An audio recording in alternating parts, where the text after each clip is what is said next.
minutes. I move to approve the minutes. There's a motion and a second. All in favor? Aye. Any opposed? Motion carries. And the meat of our agenda of today is the preschool presentation, and I will turn it over to Lisa. I was going to turn it right to, Oh. Lisa Glenn. Yeah. Yeah, Lisa Glenn. Sorry. Lisa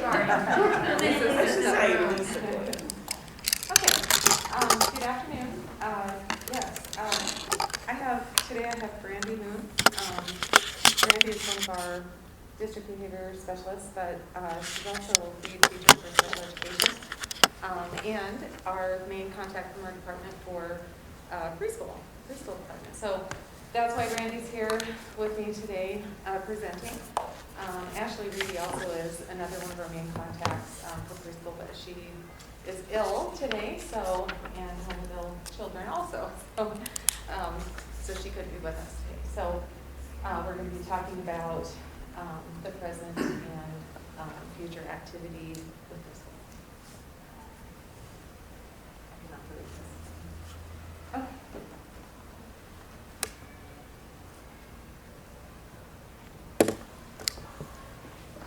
All right. So to start out, our current preschool offerings are up here. We have 31 half-day preschool sections, 31 different classes of students that go either in the morning or the afternoon. 3 schools out of the schools that offer these only have AM sections. And then we also, this year, currently have 2 virtual preschool sections that are both in the afternoon. There are 2 full-day preschool programs. These are operated through shared visions and last throughout the day with a wraparound option at Hills Elementary. And then we have 6 community partners throughout Iowa City, Coralville, and North Liberty at multiple locations, and in total those house 10 preschool classrooms.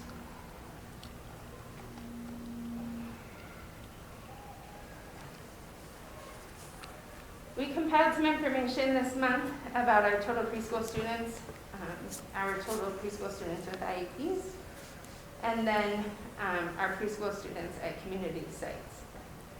The near total of that 131 students served at community sites are students without IEPs, although we do have a site with a preschool special education teacher that's able to serve a couple of IEPs.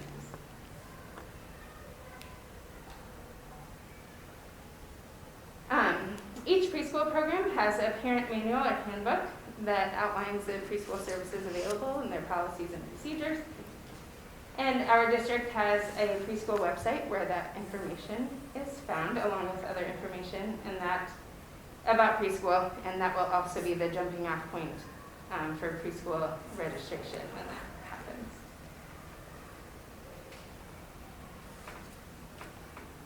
So we thought, in the interest of explaining our preschool programs to you today, we would structure it using the Iowa Quality Preschool Program Standards. This is the IQPPS, and these are 10 areas in which they have multiple objectives, many objectives, that guide us in best practice for early childhood education. So as we go through the next few slides, I will talk about some things that happen in preschool, and you'll see along this side that they correlate to the different areas and different standards that we have. So a lot of times in schools, we start with the physical environment. And Standard 9 is the physical environment standard and has many objectives for both indoor and outdoor learning spaces. The building administrators are asked to complete a checklist of indoor and outdoor supports, and then we review those results, and if there's anything that is not where it needs to be standards-wise, we have conversations about that and take implementation steps to get those things put in place. This year, with the indoor and outdoor survey results, there were very few, if at all, steps that needed to be implemented in order to have full implementation of this. There were some examples of like maybe there aren't a lot of plants on the preschool playground or something, but very, very few. And then instructional coaches also work with new preschool teachers to create that environment inside the classroom that sets up students for success.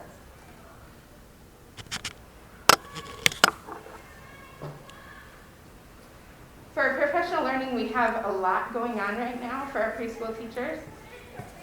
In addition to the district and building-based professional development that they are a part of within the district priorities this year, equity and social, emotional, behavioral health, and their building-based professional development. We also have a small group of teacher leaders that are involved in some SDI training, as we call it, but it is training with our AEA partners that focuses on supporting students through that specially designed instruction that's outlined in their IEPs. We also have an additional group of teacher leaders that are going to begin working this spring with our AEA early childhood team to begin mapping the early learning standards and correlating those with assessments and instruction to guide the learning of their students.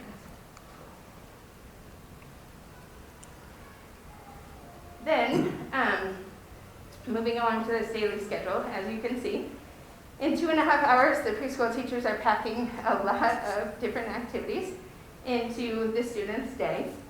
Along with these different activities are not just the activities that they are presenting to the students at the individual table or the area of the classroom, but also those skills, both for students with IEPs that are designated in their specially designed instruction, but also skills in order to initiate and maintain play with their friends, to resolve conflicts within the classroom, and then build relationships between students and with adults in the classroom.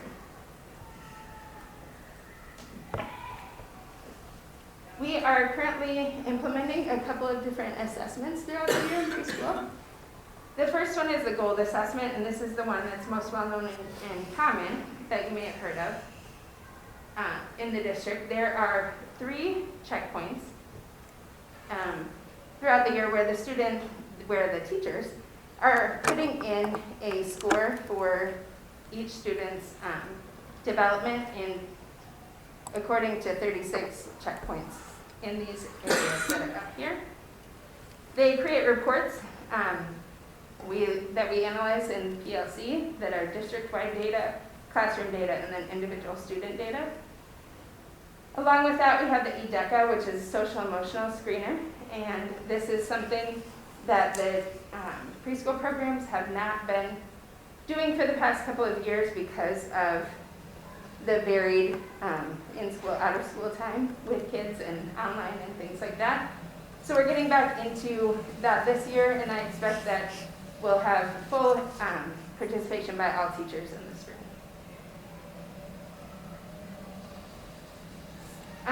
Along with those assessments then comes that database decision making, where we're in PLCs, meeting bi-monthly, and answering those 4 PLC questions.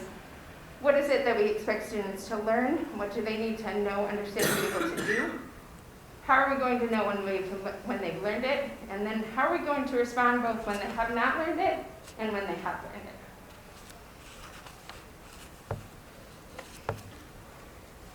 Sorry, I don't usually wear glasses, but my mask, and I'm getting all fogged up and out of breath. Okay, so the health and safety standards are a big part of the IQ-PPF standards in preschool. This encompasses a lot of different sort of regulation, procedural things. Some of the things that you might see in the classroom and the teachers, though, are that we have staff members in each class certified in CPR and first aid. We have snack each day in each classroom. With the snack, we are promoting those healthy choices by offering foods from at least 2 food groups. And the snack is provided through a partnership with Hy-Vee, where we have a contact that provides those snacks and is able to respond to our food allergies and sensitivities and things. And then teachers also, through that busy schedule that you saw, are working with students as well on self-care skills, such as hygiene and things like that throughout the day. Partnering with families is a huge part of preschool and preschool education. Each of our teachers completes home visits with families before the school year starts in that first week that elementary students are in school. And these have historically been completed at each student's house. However, since COVID, they've been virtual, and hopefully we'll get back to those home visits at some point soon. And then each student also has a conference twice a year at the same times as elementary students, both in the fall and the spring. They would share the students' progress in the classroom, their activities, that data from the gold assessment that we talked about earlier. Also that connection with community. So that's done partially through our community partner relationships. Those community partners, the teachers from those preschool classrooms come to our PLCs, they participate in our professional development, and they each spend time with our instructional design strategists that work with the preschool teachers. We also have preschool newsletters that are sent home to parents from the classroom teachers each month, and teachers look for those ongoing times to invite parents into the room. Although maybe virtually now, before now it was in person and hopefully in the future. So when we think about our roadmap that leads us to make a bigger difference for our students, we kind of start thinking about the future. I know that increasing access to quality preschool experience has been something that we've been trying to figure out for quite a while. We have a lot of students coming into school who have had preschool experience, but we still have a lot of students coming into school who haven't had preschool experience. So just extending our impact, we know that we currently have partnerships with 6 external preschool centers. We know that we need to explore opportunities to serve students with IEPs at our current partner sites because we still have a lot of partners who can't serve students with IEPs. And we're looking to be able to serve our students with IEPs in as many ways as possible because we're obligated to serve our students with IEPs. And we want to do that in as many ways as possible, as conveniently as possible for parents. So the next kind of order of business in thinking through our next steps really is to think about what are other barriers that families are experiencing that may kind of keep them from accessing preschool. And a lot of times what we have heard is that a lot of people can't get around the fact that their kids need to be in daycare somewhere. And so they would, preschool is a half-day experience, so they've got to go get them from daycare, take them to, a preschool classroom somewhere, go get them from the preschool classroom, deliver back to daycare. And these are just this is an insurmountable situation for a lot of people. They're not able to leave work to be able to do this. And so we just kind of chronically hear that from just a cross section of people. So, in thinking about, well, what can we do about that? I think one of the ideas that we've landed on is to try to provide a wraparound child care experience for students and try to figure out how can we do this on some scale ourselves and figure out how to expand that. So along with that, we know that we need to invest in the development of our teachers and PLCs through that high quality professional learning. All of that needs to continue to just be our ongoing priority. And that coaching, that structured accountability, all of that stuff that we're already doing, we need to continue doing. There's been a lot of thinking of putting preschool classroom in each elementary building because that does remove barriers for some people. We've also been told transportation is a barrier for some people. I've had parents tell me themselves that I could walk next door, and deliver the student, my child to this elementary building that's right down the street, because I'm delivering up my other kids to that same building, but I can't deliver my kids to this building right down the street and get my other kid clear across town to the preschool that they're assigned to. We take those calls all the time during preschool registration, where people are telling us this kind of thing. So, looking at multiple ways to remove the specific barriers that we've heard about, and that preschool classroom in all of the elementary buildings is just another one. So then, continuing to develop the transition process from the pre-K classroom right into the kindergarten classroom, and thinking about, getting to know students better through providing a wraparound experience, and locating, especially if we can locate those classrooms right in the elementary building where the student would, eventually attend kindergarten, just kind of gives us an opportunity for just a more seamless transition. That some of that communication, students get aligning that experience for the family and the student. So those are kind of the scope of our priorities for the near future and distant future. So our current action steps to kind of work toward that picture. Considering additional potential partnerships with outside providers who could include students with IEPs. Working toward more collaboration and consistency with the partners that we currently have. Anytime we have in our own preschool classrooms, and especially partners that we have, we always have to be kind of working toward that high quality consistency, aligning with those quality preschool program standards is just an ongoing process for us. And then continuing to develop partnerships with Head Start. Right now we do have a partnership with Head Start, which is something that we're really proud of.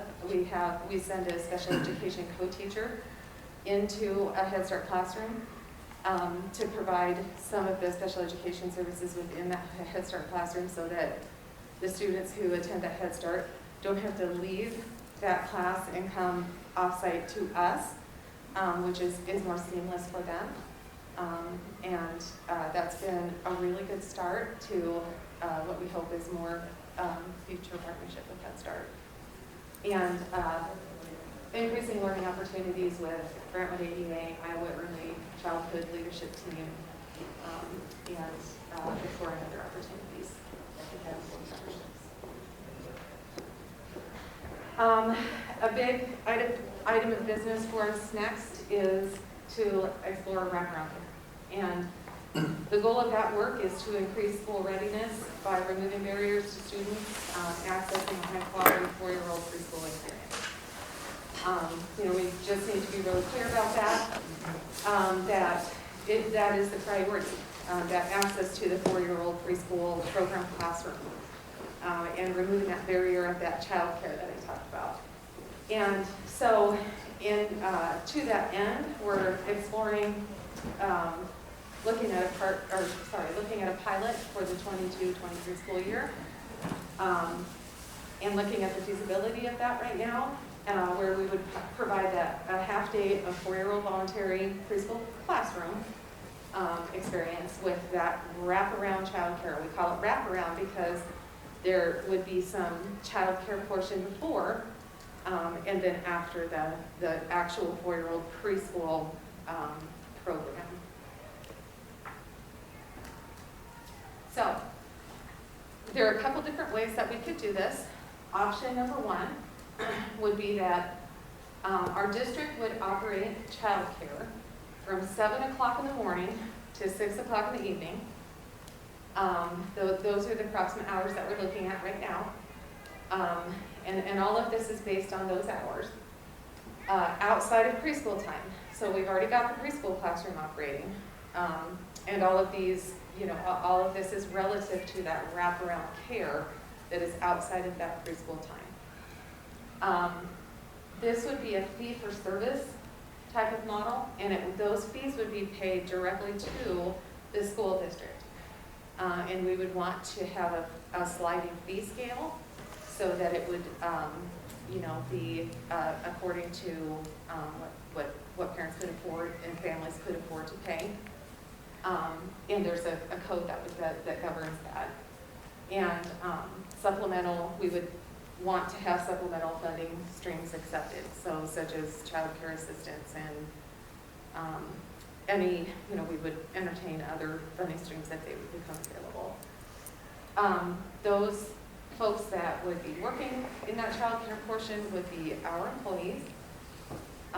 This would be actually set up as an enterprise fund, and I've got Les here to expand on that more if necessary. But there is an actual code that governs enterprise funds too. It's a little bit outside of what we ordinarily do, and 2 sites are being considered for that. So if we went with option number 1, some of the considerations, there are a lot of things to think about with this new endeavor. Some of the things are licensing. We would want to have DHS licensure because that allows us to access some of those supplemental funding streams, accept those supplemental funding streams from families as payment. So DHS licensure requires some specific things that could impact fee levels that we would need to figure into our costs. We would need to consider any unpaid balances and how we would be able to collect on those. What we would do with open slots. We would need to consider any staffing difficulty we may have, how we would handle that. Financial stability and enrollment. What would we do if we were down with enrollment? How would we be able to fund that kind of a deficit? Impact on district resources. There's obviously, if anything is in a building, there's an impact on the secretarial, custodial, physical plant, so on and so forth, the other infrastructure systems. There is an additional budget impact for serving students with special needs, because if our school district oversees any program, and it's a program of the school district, then it needs to be fully inclusive, and we want it to be fully inclusive, and it must be, and we want it to be fully inclusive, and which of course has a budget impact. So that's just a consideration then. The cost of the program, what would the cost be, to those who are paying tuition, and would this be seen as competition to any kind of community-based provider? So those are just the things that would be considered. So another option would be to have a contracted agency operate the child care, that wraparound portion, which could be handled through going out with an RFP. It would be, same thing, looking at those hours, 7 to 6, outside of preschool time, with a fee for service paid to the contracted agency. And though in that scenario, the agency would employ the employees. May I interrupt just for a quick question? Sure. When you have the 7 a.m. to 6 p.m., what's the amount of hours that are going to be the preschool time approximately? At least 10 instructional hours a week is what we provide for preschool. But ours actually are a little bit more than that. Is it about 12 hours? I can tell you the times. I haven't calculated it. Yeah. The morning preschool runs 5 days a week from 7:55 until 10:45. Afternoon preschool runs 4 days a week from 12 to 2:55. And I don't know if you want me to wait just to ask about why those are the hours. I don't know how that works. I mean, my kids went to Willow Wind for preschool. Mm-hmm. I didn't know what I was doing. I was a new mom. Yeah. Why are they why aren't they longer? I don't. Mm-hmm. Obviously, some people have full day preschool. Right. Yes. That it's a little bit more complicated. It seems like it should be an easy answer, but it's not. So our preschool teachers need to have some sorts of professional learning built into their schedule, and they don't have the natural breaks in their schedule that other teachers might. So, for instance, other teachers might be available for some kinds of work that is not tied specifically to the classroom during times where their students have art, music, PE, other things like that. Preschool students don't leave the classroom for those kind of things. So those teachers have part of the day that is set aside for that purpose, where we have professional learning opportunities and things that we need to do, and they have some planning. Yeah, I Lisa, understand think that. part of the answer might be even a level up from that. So we only receive funding for half-day experience Yes, for preschool. yes, So yes.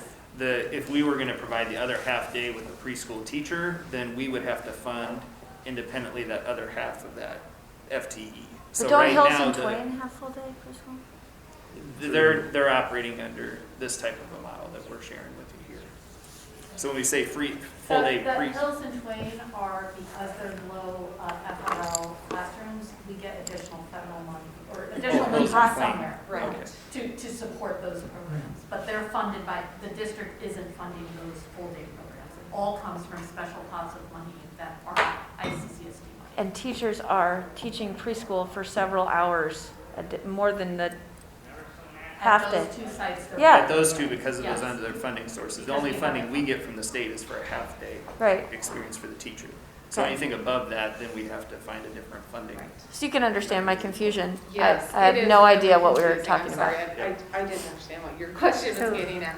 Yes, so it, So the same teachers are teaching two different cohorts, one in the morning Right. yes. and then alternating Right, with the yes. wraparound care. Yeah, when we talk about classrooms and sections, that's what we mean is they're half day, the classrooms are half day.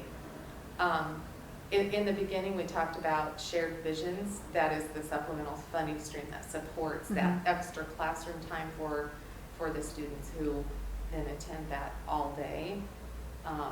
And at Hills, we provide the wraparound even with that.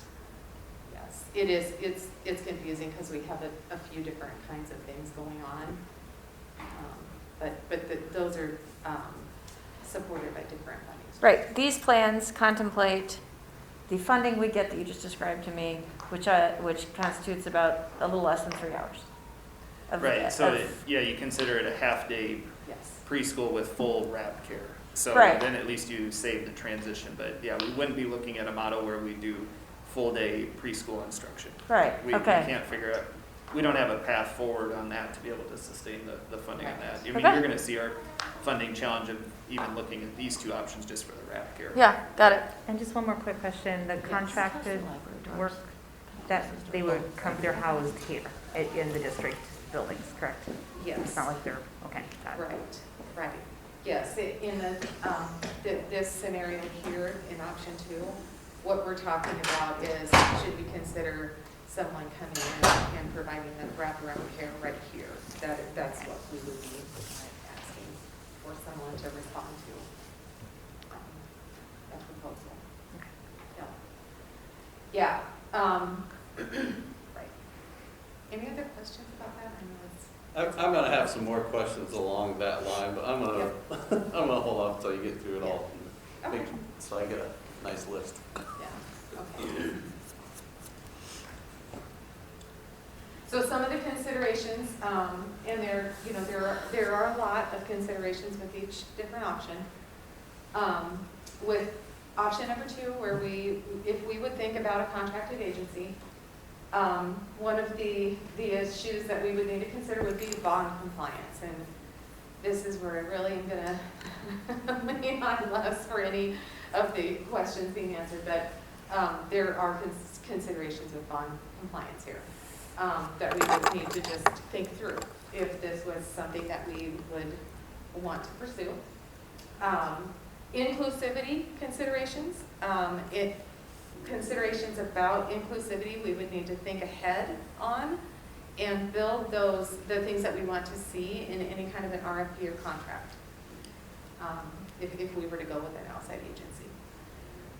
Acceptance of supplemental funding or a sliding fee scale is something we would also have to put on the front end and thinking through and building in right on the beginning of an RFP or contract also. That would not be an automatic, something that we could take for granted would automatically happen. And then we would not be able to subsidize any cost for families with an outside agency. We already know that. So when you, when you say we, does that include the foundation? No, I don't believe it would include the foundation, it just means district funds. So, Okay. yeah. Yeah, that's a good question. What costs are we talking about? And I'm sorry, are So- there any buildings without the general obligation? There are 12, any building touched with GO bonds is subject to a 5% private use test. 12 of our 21 elementary schools would have to pass that test. Okay. So obviously 5% looks completely different at Shimmick versus it does in this building, just because of the total size. Right. So that gets tricky, and then Maka asked, what funds are we talking about? So part of the challenge on this, right, is we only get funding for the teacher, and for the half day for the teacher. So the other part of this program has to sustain itself somewhere, right? We have to generate revenue somewhere. So that's where the conversation on the earlier slides about the sliding fee scale. So some families would pay, right? But then we'd have other families in the first model where we probably wouldn't want to charge those families anything in that model. Here, the consideration is, okay, are they going to create free spots? So if we RFP this out, would they create free spots? Would they create enough free spots to make it truly accessible? How do we get a provider that comes forward and can offer a sliding scale so that it truly makes it accessible? Because somehow we have to be able to pay for that wrap care, and it can't come from existing. We don't have existing budget for it, right? So we have to generate a model here that would create some sustainability for it. Good questions. We've looked at this a lot, so we're kind of making some assumptions that you guys may not know or have questions about. So, in looking at contracting out the preschool, are we going to be able to have equivalent pay schedules for workers with a contracted agency as compared to what we're paying if we're doing the program in-house? Probably not, Charlie. We would go with what they were going to pay their employees. That's a consideration for us in this model because as we've modeled these two different options out, we're going to pay our employees most likely more, or it's going to cost us more because of some of the benefits around that, and so that makes it potentially more expensive, right, for us to run it than to have a provider provide the service.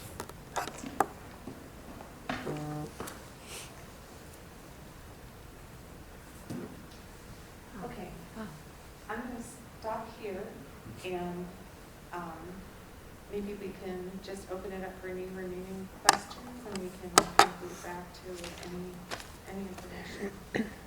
And I might just sum it up with one statement, or it might not be a summary, but as far as like a next step that I would see is I think our preferred next step would be to try an RFP with a contracted agency to see what we get.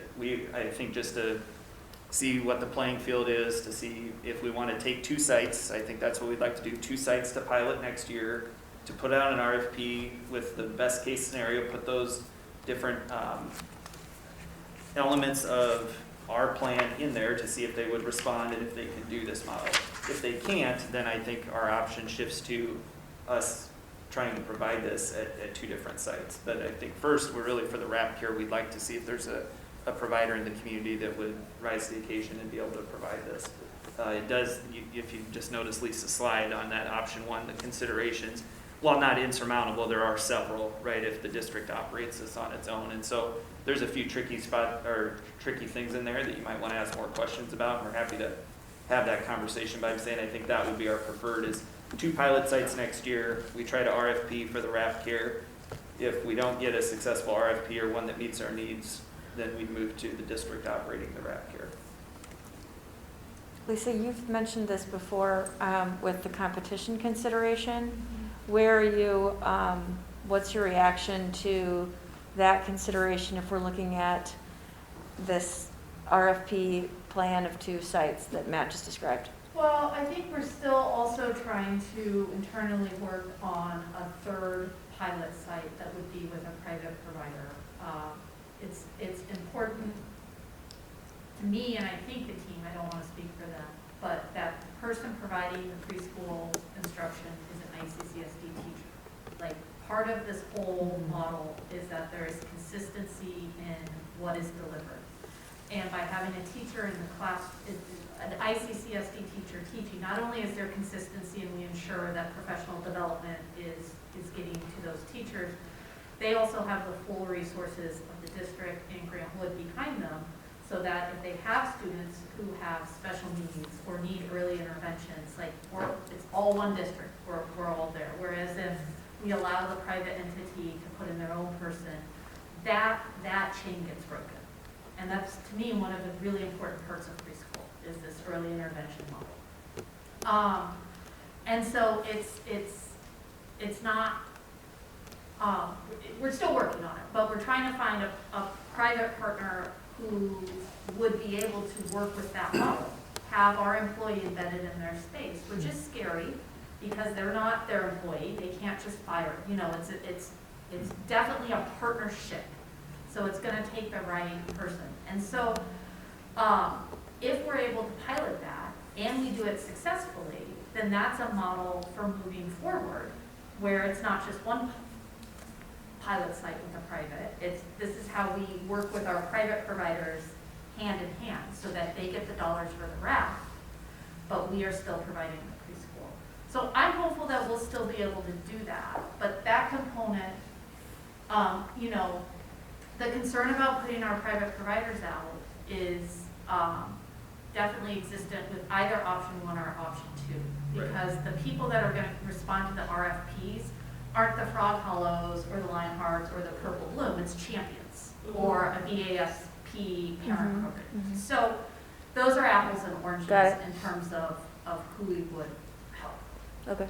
So I don't, this discussion, this choice doesn't solve that problem, but I'm hoping that we will continue to work on that.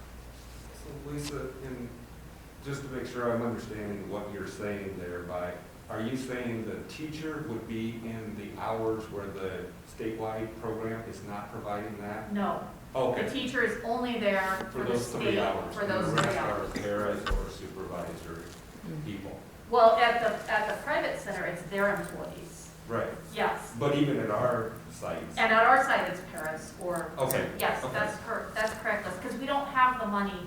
I mean, the goal, right, is to provide full day preschool. That would be great. That would be the gold standard. And I think that there are some funding options in this community that we could explore to support that. But before we start doing that, I think we have to demonstrate to the community that we can provide a full day preschool experience. Would there be busing? Busing. Yeah, we'd follow, Lisa, go ahead. I see you. Right now, we only transport students with IEPs if they need to be transported. Right now in this model, we don't have transportation built in to our cost projections or anything like that. And we could build it in, but that is not part of this financial model right now. Yeah, so if they have, you guys are familiar with that. If they have specialized transportation in their IEP, then we provide it, but otherwise for that, no. Yeah, okay. And part of that would be if you think about those times too, right? The 7 a.m. to 6 p.m. I mean, that would take routing of Right, I buses guess, completely. I was differently. thinking is if they were choosing to go within the school time. Yeah, okay. Got it. It would, yeah. That, it's not factored in the cost, and it would generate an additional cost that I don't think we can factor I was that just in. curious. Yeah, good question though. All right, I go way back to the beginning when you had the numbers, about 700 kids in preschool. I'm trying to compare that to a normal class, I don't know, 1,200? Yeah, An 11, average 1,200, grade. yep. Of that 700, you have a good sense of, they're not all going from that pre-K into K the next year, I assume. Some of them are going again, most of them are, I don't know what our demographic is at that. So I'm trying to get an idea of what percent of a normal class size is that 700? Because that seemed like a pretty healthy number to me. Most students in four-year-old preschool will be going to kindergarten the following year. Yes. We actually can't get funding for them from the state if they're 5 and they want to stay in preschool. We can't get funding for that. They have to go on to kindergarten. Okay, so it's And, a little sorry, over 50% just then, right? Couple on your conversation before I answer that. The 3-year-olds, IEP 3-year-olds, are they in that IEP 3-year-old, 600 some number too? Are the 3-year-olds in it? They're tiny little babies in Yes. preschool. So there would be a handful of special education 3-year-olds who would be in our program, who would be there for 2 years. That's a little over 50% of the class, almost 60%. Yeah. But it's, So in The October 90 October 1, we counted 503 students that we were going to get funding from the statewide program for next year, because it's always lags a year. So that's how many students we counted on October 1 in our statewide preschool. So of That that are number, it 4-year-olds. was 500 and, But that's not counting the partners, I assume. Right. okay. Okay, so 500, whatever you just said, of the 698 plus 131 are going into kindergarten. Is that right? Okay. Well, the 90. so no, it would still be closer, sorry Brandy, to the 698. What Les was saying is basically and this is gonna be oversimplifying because it's gonna be some nuance to it, but 500 of those 698 are in an ICCSD program. Yeah. Think about this right, and the other above that are still accessing preschool, but they're with the community partners. So almost 700 of those kids out of an 1,100 kid class are getting some kind of preschool experience. We're only able to count 500 for funding for what we're doing. That's what I'm taking from that. Is that right? Lisa looks confused Okay, like I I'm was. sorry. No, because I think that answers my question anyway. I was trying to get an idea of how many of kids coming into kindergarten that we at least know had some sort of preschool, because I assume Yeah. other ones we just don't even It is know a good either. percentage. We Yeah. actually do a survey. So the big thing I wanted to get back to is we did have all-day preschool with wraparound in our buildings, because my kids did it. And looking back on it, I was like, we did it, why can't we just do that? And now, I see it now, it's like, it's definitely an accessibility. It was, an out-of-pocket cost for parents to do it, right? It was tuition-based. I'm wondering, it went away, and my kids did it at Van Allen, and it went away because they got too big, and they had to take the preschool classroom, make it a kindergarten classroom, and they stopped having preschool there. And then at some point, we started getting funding for half-day preschool. And then it just kind of stopped having those all-day preschools anywhere because they didn't mesh, right, the pieces very well. But I'm wondering, how, I have no idea, and maybe nobody else here does either, because we're talking over a decade ago, how many places around the district had that all-day preschool, and how successful was it? And again, I know that it was from a place of privilege that we had it, up in North Liberty at Van Allen, right? My son went to that same preschool. But I don't, Yep. did he? Yeah. mhm. I don't know if that was more Yeah, I spread wonder. out across the district before or not. It wasn't. Okay. Because I lived on the east side, Lucas did not have. I know there was more than just at Van Allen, but I didn't know, because at the time my kids were little and I was focused on, I had the blinders on, I was just looking at that. probably didn't know, right? You just did what you, But it did seem that when they got that change with the funding from the state, it just kind of reset everything, right? Because then that was the model we started to build from, which makes sense. I'm not saying it's a bad thing. It feels like it took kind of a step back in some places, but it was a huge step forward in other places, right? Because now you could give something that was better than nothing at places, but at other places that were getting a lot, all of a sudden didn't, right? it's hard to say that there's, I'd say for people that work, half-time preschool is like having no preschool. So it's not really something for a lot of people, right? I mean, Yeah. it's just not a possibility. Yeah, I just was that's all saying, we're we have to trying always count remember for. that halftime is not, it isn't something, depending on where you're coming from. The impetus behind this is that we're not serving two distinct groups of people. We are not serving dual income families that work full-time and need full day care, right? Because half-day preschool isn't it. So you go to Willowwood, I went to Montessori, like, we're going other places, and we would love to support our school, but it's not an option that works for us. Then you have families that cannot afford to have, to have a full day wrap preschool daycare experience where it is not accessible to them because of all the issues in the state with the child care funding cliff and how much it costs, and they cannot get their kids there. So these parents are staying home with their kids, or they're relying on older siblings to watch their kids, and there's all these barriers to access, and it would be so great if those kids could get in. To me, if we're able to implement this, we take those two groups of people and we put them together in a classroom and everybody benefits. Because you take your families who can afford to pay tuition and you have them pay tuition, and the families that are qualified for free and reduced school lunch, the goal is that they pay nothing, but they still get a full day of care. And one of the ways you do that is if you think about the math, if we're talking about 10 hours of care, 3 of them the state pays for. So you have 7 hours that you need to charge tuition for, but you know, what do you pay at Willowwood?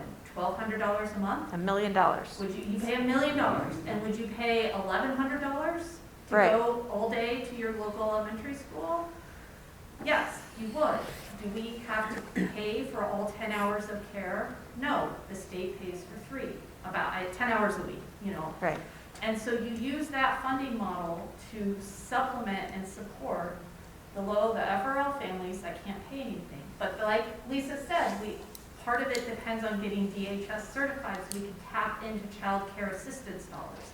So we get that funding model from the state to support those families, and then we have some gaps to fill to get them to 0. But it's heck of complicated. It's as the slide said. Well, that made sense. What you just said Yeah. was easy to follow, actually. Well, so that's the dream. That's right? the dream. That's the dream. And there's going to be 25 obstacles in the way, which is why we want to start with a pilot, with 2 pilot sites, and keep it small and figure out all the obstacles. But the other thing that I've talked about, and I've talked to, and Matt has too, to some of our city council members, is Johnson County does not have a local option sales tax. We have never passed that. And perhaps if we can show that we can provide a quality preschool full day experience with wraparound care, the municipalities would be willing to fund some of those costs by agreeing to pass the local option sales tax. And if we were able to tap into that revenue stream, then we can have a conversation about a full day preschool experience. Then we can have a conversation about universal 4-year-old preschool that's not on a tuition-based scale. Then we can have a conversation about paying for transportation. I mean, that's how we really do preschool right in Johnson County, is we need funding. So it's like a multi-year plan. But to me, this is the beginning, because I think we owe it to the taxpayers and the constituents that we can do this correctly before they trust us with doing it in full. I just think it's important that as we have the conversation, we acknowledge what has been said in the last 3 minutes, that this is basically a societal or a social problem that our school district is once again taking upon itself to solve. And I believe in that because it's education related, obviously, right? I mean, it changes the trajectory of every kid to give them this opportunity. But we all need to realize and appreciate that this is something that it's going to have 20 hurdles, because we're trying to solve a giant problem that our state should be solving instead. But it's important to realize that, I think, because it's going to be difficult to do, because it shouldn't be our problem. But I also want us to solve it, because I believe that we have the best preschool teachers like, I believe that the ICCSD, like, we are the gold standard, we Mhm. do a great, our teachers are amazing. And so we are in the best position to provide preschool. Yes. because They do a heck of a job doing it now. Yeah, Yeah, this is an opportunity. In terms of the cost for running a preschool, if the district is doing this, then we're eliminating the space cost that private operators have to deal with. Is that not correct? What do you mean by the space cost, Charlie? Yeah, Just the right. amount of Yeah. space they need? you don't have to own a The kids building. are going to school in the building owned by the district. The operators refer, the program cost of those kids going to preschool in that building does not include this cost of the building. Right, yeah. I think that, yes, I mean, is the easy answer there, I think, with what you're asking me. And I'd agree, you know, I appreciate what Lisa and Maka said too. I mean, this is a societal thing where they're only funding us half Yeah. a day to provide an experience. And so if the state wanted to support it with a full day, 1.0, then this challenge gets a lot easier. The complicated part is just how do we make the wrap care Mhm. formula work? And like Lisa mentioned with the child care assistance, that's a piece of it. With the tuition paying families, that's a piece of it. Where we do start our pilot sites can't be probably our most economically depressed schools because we have to figure out the payment portion and where we can generate some funds to know if the model can work before we expand it to those, because the worst thing to do in those situations would be to have a scenario in the middle of the year where it's not sustainable anymore and shift gears. And so we didn't put the sites up there today purposely because we're not ready to announce those to the community until we have something that more firmed up and we'd be ready to go. Otherwise, it would create a lot of speculation and conversation about those sites. So we do have a couple sites targeted, but I do think we have to be strategic about where we think about those as well, so that, what we do as a good experience is something that we can learn from and then try to replicate, because that is a large scale to do it, up to 21 different sites. I mean, that's gonna take some learnings for us to make sure we can do it well and sustain it. But let's dig into that idea that it can't be at two of our more depressed sites, because regardless of when you announce those, there's going to be, are we gonna choose a middle of the road site? I'm just curious how we're gonna handle that. First, remember that our two most depressed sites have full-day preschool. Yes, Okay, so Hills and Grant Wood are some of our most depressed sites, and they already have a. I get it, yeah, don't worry. This isn't me getting upset. I'm trying to figure out how we're going to address this. So are they gonna be like middle of the road FRLs? Where are we at on what sites we're choosing? Or if they're gonna be one of the two most, or least FRL schools, Yeah. then Well, we in trouble with we also that, in have my to- opinion. We also have to have the space to do it. Yep, And we also have to have the right balance on the amount of preschool programs that are currently running in their building. So and I might need Lisa or Brandy to help me talk through this one, but if they have a half of a program now or 1.5 programs now, that works better than somebody that's got maybe 2 full ones already operational. So there's a few factors in there. It's not gonna be, the most middle of the road based on their FRL status, and probably gonna be the right match that way. So I don't want to, pretend that it's something it's not. I think, like Lisa said, we have a couple models where we have our more economically depressed, schools or situations that way with a lot of structurally disadvantaged students trying to serve there. But we need to roll out this funding model and also have some confidence that we don't end up in a upside down scenario right away, yeah, with that to do it. So there will be, I think our answer to that question, as I'm kind of thinking out loud here, is this is a pilot, right? The goal is to get everywhere. So just because we're starting, in a couple of these places doesn't mean it's not, the idea is that it's going to go to the other places as well. I've heard some of the pilot discussions, and I wanted to get as high of an FRL school as possible. And it's crazy how actually FRL had not a lot to do with what we picked because of what Matt just said. It's who has the space. And then the teacher, again, because it's only a half day, the teacher has to move. A full-time teacher teaches 2 different preschool classes. And so it's not feasible to stick it at Grant here and then Alexander on the other side of town. And so, like, that's a logistical hurdle that the that's team's what I gonna solve. But like, ideally, we could look at FRL, but that's like 8, and I was surprised to learn this, but it's like 8th on the list of considerations. It's all of these other things for these programs next year. and I'm just thinking, I didn't make an assumption about whether it was a consideration. It doesn't matter, it's where it ends up. Yeah. I mean, public education right now is political, and I'm just wondering, that's all. I get you can only do what you can do. I just hope it's not at our 2 wealthiest schools. One thing that maybe. You're like, well, it is. And I'm like, okay, bye-bye. I don't know if everybody. I know, it's like I said, I'm not gonna say the sites, and We're not leaving here until we. I'm not asking you to tell me. I'm just saying, I hope it's not the 2 wealthiest schools, because that would be bad. One thing I don't know if it would work that way. If I've said this in a way that would indicate this in this presentation, but the way that preschool registration works is, since we don't have it in every elementary school, people sign up and indicate their preference of the site. So just because it might be at a certain site, people from a different receiving area could register in that area. And I understand it's not as convenient when it's not right, close. But we have students from other parts of town registering for a preschool classroom in a different area of town for a lot of different reasons. Sure. And that could be one reason. So it's not that it's not accessible. I understand it wouldn't be as easily accessible, but it could be accessible for different people that So did how- not live there. I'm sorry. Sorry. How far are we away from the pilots?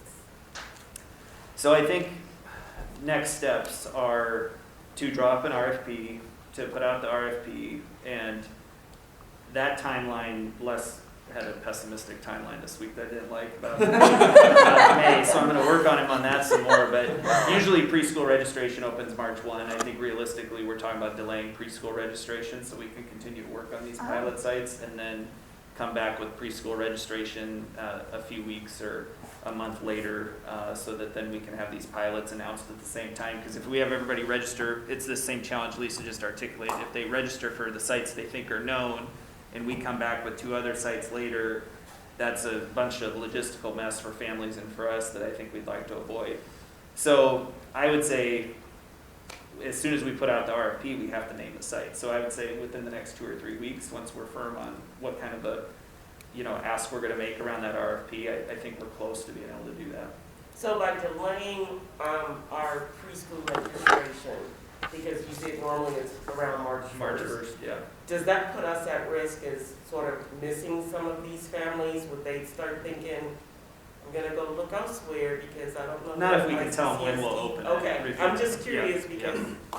If we say we're not, I think, let Lisa and Brandy respond to it too, but if it's typically been March 1st and we tell them now it's going to be April 1st or April 15th, as long as they know when it's coming and what we're going to be offering at that Because point. I know we only have X number of slots, and I'm assuming there's families that try and get to our slots, and if they can't get into our That's a great slot. point. I mean, Yeah. I remember, granted, 22 years ago, we tried to get ours into an ICCSD slot. We couldn't, and then that meant we had to go around to local preschool, and sometimes you have to shop around because those prices were ridiculous 22 years ago. So I can only imagine what they are now. I mean, I just want to make sure we're thinking about the what ifs. And are we going to be able to offer lower income households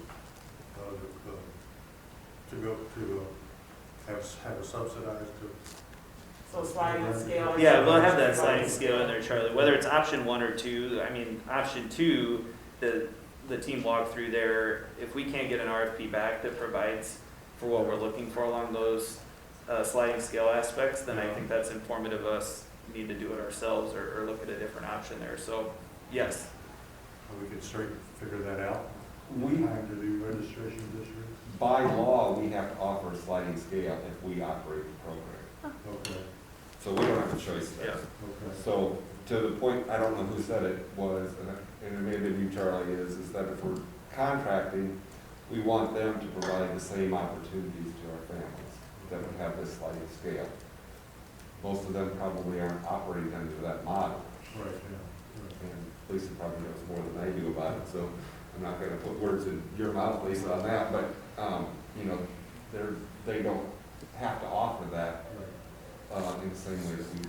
And what's important to me is that we're not just doing a really great preschool program that's gonna cost $1,400 a month for parents. Like, that's not the point. There's plenty of $1,400 a month preschool options in the Iowa City area. We don't need to add to that. We need to create an experience that is accessible to those who are currently shut out of You preschool. can't do 1,400 a month. Yeah. But the pilot programs have to be, because they're pilot programs, we have to play those safe and conservatively so that we can learn from them and then have people's confidence in expanding them throughout the district. Fingers crossed, right, that they work and Right. they're successful. So I'm gonna keep going back to what we used to do, because I'm trying to speculate. What information are you trying to get from these pilots that we couldn't have gotten from what we did before in the tuition-based program? Is it, can we get enough from the people paying tuition to cover folks who wouldn't? Like, is that, we're trying to find what that tipping point is? Like, I don't want to reinvent the wheel if we already have the information of what a couple tuition-based preschool programs in our district look like, because that is what we had. Now, I don't know that there were like scholarships or, I don't know what they This- did. I mean, this is different. So I'm trying to figure out what. Yeah, I what think we're what we're trying trying to to, I mean, that is some of it, Sean, honestly, yes, we are trying to find out, does the funding formula work? And so, part of the consideration we've seen in other districts, the challenge they've had is if people don't pay, then what happens? I mean, it's an enterprise fund. I mean, we have to make that enterprise fund whole at the end of the year. And so if this becomes a drain on our general fund, that's a conversation for us to have, right? About how do we go forward, or what kind of other funding sources do we need to seek out to sustain that? Does the model work where the sliding scale allows us to continue that? I mean, it's going to be more costly to do our employees. We have to do a site supervisor. There's the parameters around if we use option 2 that Les talked about with bond compliance, that we wouldn't have to worry about in option 1. So there's trade-offs, right? There's benefits and then there's drawbacks. But I think that's what we're trying to learn, because that program you're referencing, everybody paid, would be my guess in that program. And so it was all tuition-based. So it really wasn't accessible to the group, I think, that Lisa articulated that we're trying to solve the challenge to. And I understand that it totally was not a freely accessible program, but I would assume somewhere along the lines they struggle with people not paying, right? Like that type of stuff. There's probably information that how did we handle that? And it's probably overly simplified as you kick them out, right? And Where you send could collection agencies after them, and then how's So- the district viewed in that circumstance? Well, right? and I think some of those questions maybe we have answers to, or maybe nobody has any recollection of it, and we do have to start all over. Weren't most of those offered by before and after school agencies, and that they weren't school district run? Well, ours was school district run. It was a school district teacher, and it was school district employee paras that did the wraparound. I guess, one thought I have is that, this might appeal to some folks because they have older children in the elementary and this is going to be convenient for them. But there's others who are going to look at this and say, this is not worth it. This is, maybe for 3-year-olds, but not for 4-year-olds. I want my child in all-day preschool with more instructional time than just 3 hours. So I'm just wondering, for those folks, how is this going to appeal to them, or are we not worried about that? Because I think there's a lot of people who are going to look at this and say, well, I'm not going to take my child out of full-day preschool and put them into somewhere where they're only going to get 2.5 hours of instruction.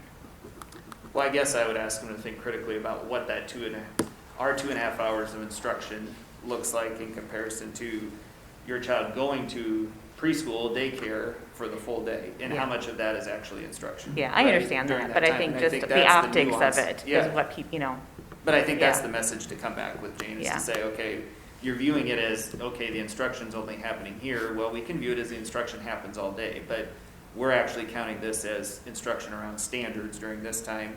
The same thing your full day experience is probably doing there. It could be drawn out, split into different times, but there's an element of different things they're going to do during that full day too that may not be full instruction, right? So I think it's in how we message it and talk I to people agree. about it. I think So- the messaging is going to be really important about that. Like, let's not just say, and it's daycare, and like daycare means nothing, right? I mean, some of us have been been lucky to have a wonderful daycare, right? I mean, so many people. So it can be meaningful, but I agree that there's going to be a bias among some, Yeah, right? that's all I'm trying to point out. Yes. Yeah, But hopefully that'll be We minimal. only have room for like 40 kids. there you go. That was the other thing I was Yeah. gonna say is, Good point. That's a good point. There are hardly we any just places. decided last week we weren't opening middle schools till 2024. And so when we look at growing this too, we also have to consider, okay, where are we gonna have space to keep growing this over the next couple of years? And yeah, right now we don't have great capacity that we probably need to go start taking out TV ads or anything for, so. Yeah, and one of the things that stuck with me from our last work session was the point when we were talking about middle schools, that the fewer, and it's probably too high level of a point for most parents, but the fewer transitions you make between buildings, the more cohesive your education experience is. So if your preschool is in your building that you're gonna go to elementary school with, to me, and then you marry that up with that model, then it's one less transition. And so it's going to be a better, well-rounded. Agree. But even at that meeting when that was said, I was uncomfortable with that because I really think we have to be careful with messaging that we want to let people, that we want to prioritize people staying in a building as long as they can. My kids have been in 4 by the time they were in junior high or whatever, you know what I'm saying? It's a real sensitive thing to do in a public education setting where actually the expectation should be, you'll go where we send you and it'll be fine. So I just want to be careful not to emphasize that. So Sean, maybe you could contact the leadership from the program your kids went to and see if they're Does that even in existence anymore? Oh, I don't know. they're the organizers. And they have some of the information that you asked about. Yeah, Sean, why don't you do some homework? Well, Keep bringing it up. was this district, so. I'm looking around the room. Yeah. Well, I'm trying to think of who would have been, I mean, I was here, but, I wasn't involved there at this level. I'm trying to think of who that would have been, Candy. I remember the room. Yeah, we could talk to My Pam son and went see there if for a there's year. anything we could learn That from was that, what- you yeah. know, about how they put it together. It would have been Lane, probably. Yeah. It makes sense when you said they ran out of room and kicked them out and said, now you're kindergarten classrooms. I mean, that would fit the trend throughout the district probably at that time. When my kids were in it, Lane was super. Yeah, that's what I was gonna say, Yeah. right.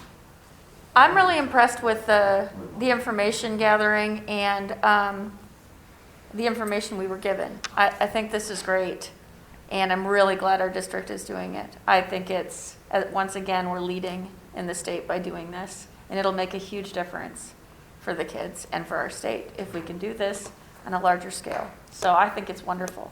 I'm excited to see the next step, and hopefully we can move it along so we can have those sites announced and bless our Lord for getting everything out. Yeah, come on, Leslie. But no, seriously, I mean, I want us to do it Yep. in a good way where we're not setting ourselves up for failure, but at the same time, it's important to keep pushing Yeah. as far as we can go, as quickly as we can go without making it a huge disaster, blowing up in our face. But I do want to thank you both for sharing information and the data, because this is great, a good presentation. Yeah, Mhm. our entire team's been working on it. so- I'm sorry. Our entire team has been working on Okay, it. so, thank you. Yes. Yeah, And I thank the think- team. I think Lisa said this before to me, no one else in the state, and maybe it was Matt, no one else in the state is doing anything like this. Right. So It's it amazing. really is like amazingly innovative. Seriously. But that's why it's a little scary, and we hope it doesn't blow up in our face, but if we can get it right, I think it's a really big deal. If we can do it. And one connection I'll make back to a ed committee meeting we did, I don't know, 3 years ago already, 4 years ago. Do you remember when Ben came and presented at Borlaug Yeah. about the TLC? And just to, give some kudos to our preschool staff. If you remember some of the things that Ben presented about our preschool staff at that meeting, I mean, they are the best teachers that our kids could be in front of. And so I think there's a real high quality experience they deliver there. They had phenomenal data, phenomenal work that they were doing with our students during that ed committee presentation. So if that was prior to your time on the board, I might just try to send around that link so you guys can reference back some of that work they were doing with the TLC group, because that was a really powerful one to me, not knowing much about preschool at that time. sitting that, I think it was at Orlog, wasn't it, Brady? Yeah, probably Diane, 4 do you years ago. remember? It was pre-pandemic, so. I don't remember where. Phil was on the board. I remember Phil, yeah, because that was also a part of the meeting, but, yeah. Yeah. I don't know if anybody has anything else.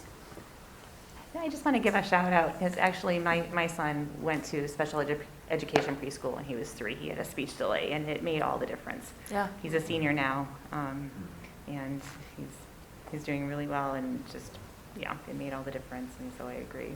Same. The great, Yeah, that's the awesome. best teachers. Yeah, both my boys. Yep. I mean, if there's nothing else, I guess, to set the next date for the next education committee meeting is the, It's during spring break, so. right, think we're in so April for will the we next just one. move We're it just gonna to, skip March? we'll skip March and come back in April, Yep, that's what we okay? Do we typically have a done, topic so, already? would that be the 19th? Yeah, I think it would be. I No, don't know. but Brady and I will work on it. Yeah, we were working. We have a with list. you. Okay. Do you remember? Well, we talked about some work with CTE in the spring, Yeah. maybe even especially as they get the home building program going. And Kirkwood, we haven't been out to the regional center In in a while. Yeah. We also talked about. I would be interested to, see more, talk more about the regional center and maybe perhaps, the career and tech part of the offerings. Yeah. Yeah. And it would be great if we could maybe hear from students or former students that went through part of the program and actually, I don't know if you have that contact, and maybe they took a different path than college. Yeah, right. They have some certification programs. Yeah. that are there. They're pretty phenomenal, like the BMP and things like that. Yeah, so I mean, I'm not saying that it has to be April, but if we could work that in there, that would be Yeah. great. I mean, they have pretty phenomenal facilities for some of that we just don't have. Yeah. And go in and do a software design.